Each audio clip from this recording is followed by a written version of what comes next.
Welcome, everyone, to today's Explainer. Today, we're undertaking a really dynamic academic breakdown of what was honestly one of the most volatile geopolitical cycles in recent memory. We're talking about the rupture and repair of U.S.-India relations during the second Trump administration. Over a span of just a year and a half, right, between early 2025 and mid-2026, we saw a carefully tended, decades-old diplomatic partnership face unprecedented shocks, a near-total collapse, and then finally, an incredibly pragmatic truce.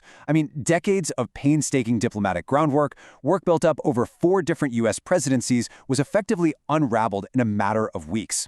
So let's dive right in and unpack exactly how and why this all happened. All right, here's our roadmap for today. We're going to cover 1. The 2025 diplomatic rupture. 2. Immigration and H-1B disputes. 3. Pressure over Russian oil. 4. The underlying structural drivers. 5. The February 2026 repair. And finally, 6. What remains unresolved today. Now, before we get into the nitty-gritty of the diplomatic crises, we really need to ground ourselves in the geographic theater. The Indian Ocean region is, quite literally, the beating heart of 21st century geopolitics. India isn't just the world's most populous country. By 2025, it was the 5th largest economy on the globe. It sits astride over 9,000 miles of land borders and absolutely dominates the vital sea and energy lanes that connect the Middle East to the Pacific. Just to put that into perspective for you, roughly 80% of the world's seaborne oil trade passes right through the bottleneck choke points of the Indian Ocean. So India's geographic and economic reality makes it an indispensable player in literally any global strategy. You just can't ignore it. Section 1. The 2025 Diplomatic Rupture. So for over 2 decades, multiple U.S. administrations worked tirelessly to build this strategic partnership with India. It was largely rooted in shared democratic values and, let's be honest, a mutual wariness of China's rise. But the early months of 2025 delivered a massive shock to this carefully tended relationship. To truly understand this rupture, you first have to understand India's core diplomatic doctrine, which is called multi-alignment or strategic autonomy. Basically, India's goal is to secure the benefits of close ties with the West without cutting off its historic, long-standing ties to countries like Russia.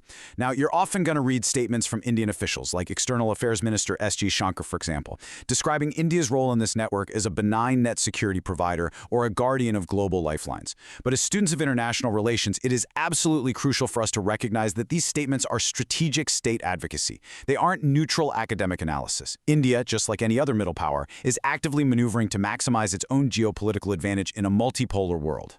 And that brings us to the ideological clash that defined 2025. On one side, we had the second Trump administration's America First doctrine. This approach is highly transactional.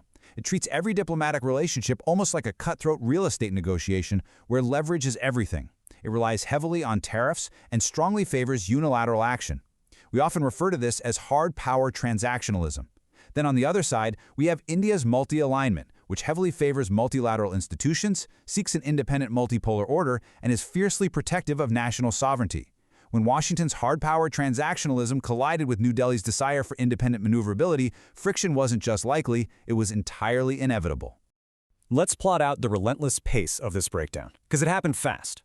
Early in 2025, the Trump administration shuttered USIA in India, completely ending decades of foreign assistance. And this wasn't just some minor bureaucratic reshuffle. Shuttering a collaborative foreign assistance program like that was a massive, highly visible diplomatic insult, and it deeply offended New Delhi. Then came April 2025, when the initial global tariffs hit India. But the true geopolitical earthquake happened in May, right after a brief military conflict between India and Pakistan. President Trump openly intervened and claimed credit for ending the hostilities. And then, in August, the economic pressure escalated through the roof when the U.S. hit India with a sweeping 25% tariff. Think about the geography of the disputed Kashmir region for a second. During that May crisis, the U.S. actually offered to mediate the Kashmir dispute. And for India, this crossed the absolute most critical diplomatic third rail imaginable. New Delhi has maintained for decades that Kashmir is a strictly bilateral issue, period. It is completely off-limits to third-party intervention. Furthermore, Washington's mediation effectively treated India and Pakistan as equals, a concept known in diplomatic circles as hyphenation. For years, India had successfully lobbied the U.S. to de-hyphenate its relationship with the subcontinent, pushing the U.S. to recognize India as an emerging global power entirely distinct from Pakistan. So reversing this and treating them as equals again deeply angered New Delhi, especially since India blamed Pakistan-based militants for instigating the conflict in the first place. Section 2. Immigration and H-1B disputes. We have to define the H-1B visa here to really grasp the fallout of this next phase. This is a U.S. non-immigrant program that allows American employers to hire foreign workers in specialty occupations. And for decades, Indian nationals have been the overwhelming primary recipients of these visas. This program is literally the foundational glue of the U.S.-India tech relationship. It deeply intertwines the economies of Silicon Valley and Bangalore, and most importantly, it directly impacts the lives, the careers, and the families of hundreds of thousands of Indian professionals. Which brings us to this staggering number, $100,000. In September 2025, a U.S. presidential proclamation added a massive $100,000 fee to new petitions for certain H-1B workers. To put that into perspective, this single administrative fee was often higher than the starting salary of the engineers themselves. It was an effectively prohibitive hurdle. It sent absolute shockwaves through both the Indian press and the American tech sector. For Indian professionals, it meant sudden, devastating career and life disruption. And for U.S. companies, it raised massive red flags about domestic competitiveness and their sudden inability to source top-tier global talent. Section 3. Pressure over Russian oil. Get this. Prior to the 2022 Ukraine war, less than 1% of India's oil came from Russia. But by mid-2023, Russian crude had skyrocketed to roughly 45% of India's oil imports. Buying this oil at a heavy discount saved India billions and billions of dollars, and it provided critical, non-negotiable energy security for a rapidly industrializing nation. But over in Washington, this was viewed as directly financing Russia's war effort. It severely rankled the U.S. administration, and it tested India's multi-alignment and strategic autonomy to its absolute breaking point. So, in August 2025, the U.S. effectively weaponized its market access. They doubled down on the earlier tariffs, specifically to punish India for these Russian oil purchases.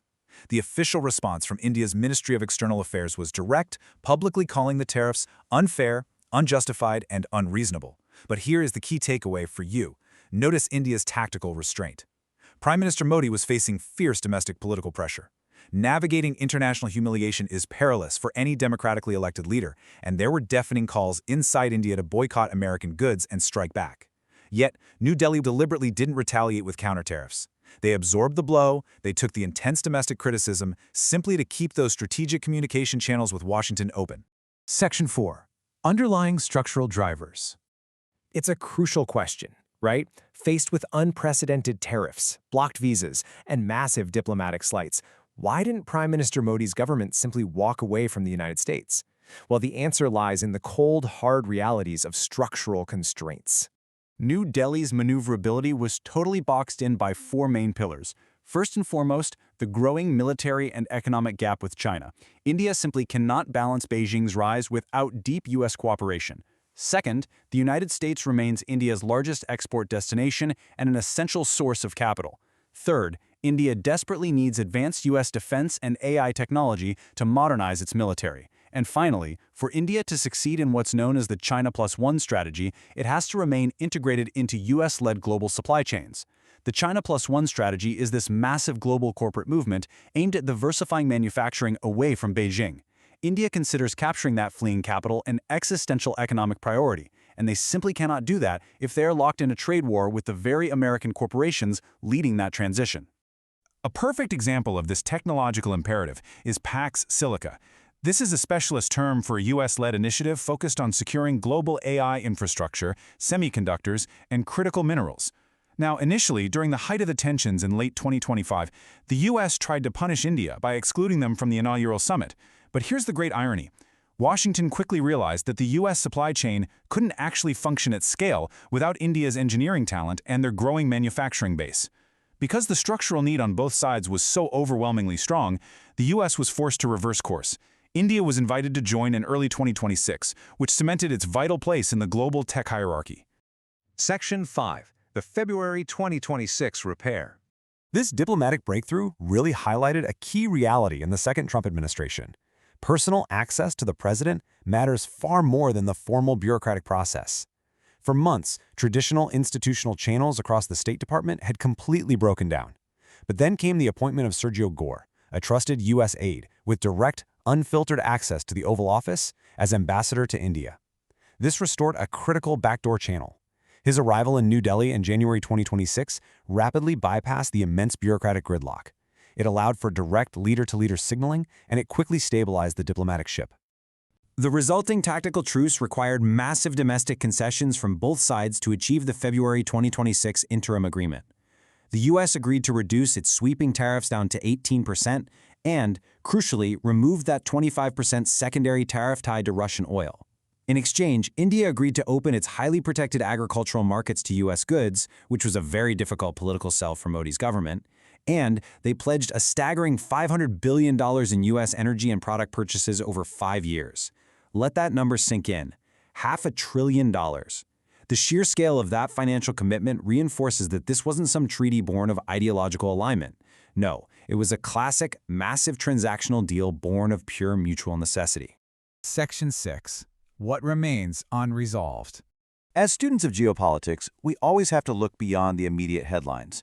A tactical trade truce does not mean the strategic relationship is fully healed. There are massive landmines still sitting right beneath the surface. First, in early 2026, the U.S. Supreme Court struck down the use of the IIEPA Emergency Authority. IIEPA is the mechanism the president used to unilaterally justify the initial tariffs.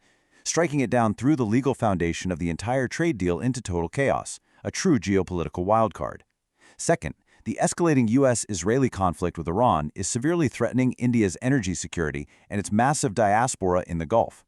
Third, despite the shiny new trade deal, the vast majority of India's military hardware is still Russian and will require maintenance from Moscow for decades to come. And finally, deep-seated differences over domestic human rights and allegations of transnational repression continue to draw very sharp congressional scrutiny in Washington. Which leads us to our final, overarching thought for you to ponder today. We've seen how structural constraints essentially force the U.S. and India back to the negotiating table to ink a massive trade pact. But in an increasingly polarized and dangerous world, can transactional trade deals permanently substitute for actual shared strategic trust?